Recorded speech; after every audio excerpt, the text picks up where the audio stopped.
Biz guruhi sanada porlar yulduz misoli, har bir ozozi qalbga solar shodlik nuri.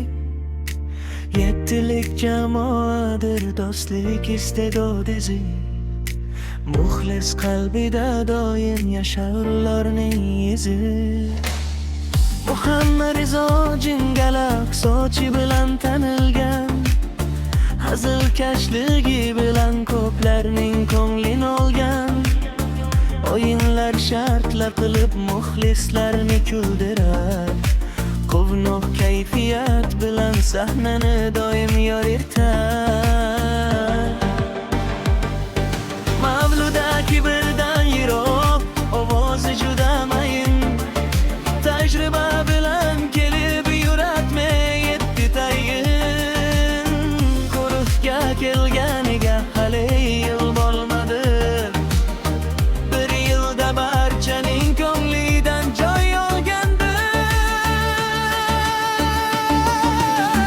Bozorchi guruhning haqiqiy g'azabchigi, samimiy nigohda bilinar merining izi.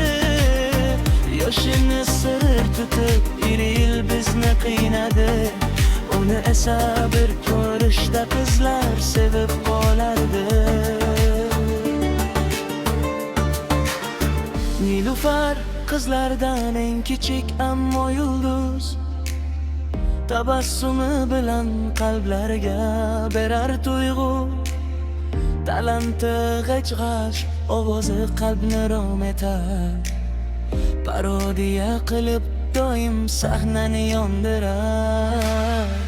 Ozoda jozibali, ovozli starali qizdir, gapga chechanligi bilan ham ko'pchilikka azizdir. Ba'zan kam ko'rinsa ham videolarda baribir, ovozdagi joziba qalblarga yetar bir-bir.